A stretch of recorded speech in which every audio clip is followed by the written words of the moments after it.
Oi, professor, meu nome é Norbert Gomes e para tratar desse tema tão relevante que é a desincompatibilização de um professor da rede pública, né, de uma universidade pública, que pretende se candidatar ao cargo de governador em 2026, a primeira pergunta que se coloca é: esse professor ele precisa se afastar do cargo? E a resposta é sim, né, obrigatoriamente. A gente tem a Lei Complementar 64 de 1990, conhecida como Lei das Inelegibilidades, né? No seu artigo 1º, o inciso 2 e a linha 1, ela é absolutamente clara, né? O servidor público ele que não se afastar no prazo legal, ele torna-se inelegível. Isso significa que o registro da candidatura será negado. Sem afastamento, não vai ter uma candidatura, né? Simples assim. Você nem é candidato, né?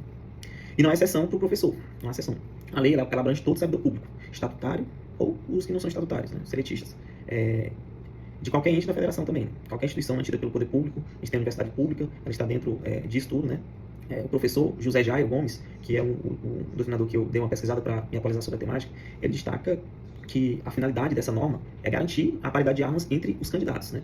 Impedindo que o servidor ele utilize essa estrutura pública em benefício próprio de sua candidatura.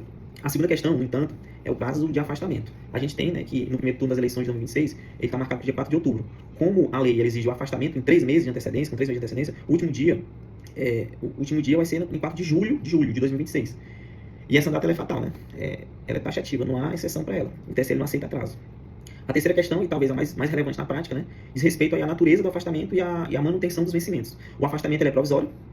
Aqui se trata de uma licença temporária, o professor ele se afasta durante o período da eleição e, sendo eleito, ele retorna normalmente ao cargo. Ou melhor, não sendo eleito, ele retorna ao cargo. Se ele foi eleito, né, se ele se dispôs a se candidatar, porque ele queria mais do que o concurso dele. O vínculo com a universidade é mantido intacto, né, caso ele seja eleito. É o caso do nosso querido professor Flávio Dino, né? A gente tem um exemplo disso aí. Pede ali um licenciamento sem vencimentos, né? Melhor, com vencimentos, porque é essa condição aí, pelo menos no período de candidatura, ele vai acabar recebendo salário, né?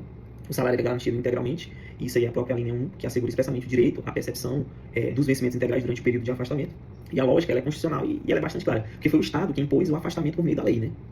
Não é o próprio servidor. Então seria, o que a doutrina vai dizer, é inconstitucional penalizar financeiramente o exercício de um direito fundamental garantido pelo artigo 14 da Constituição Federal. Né?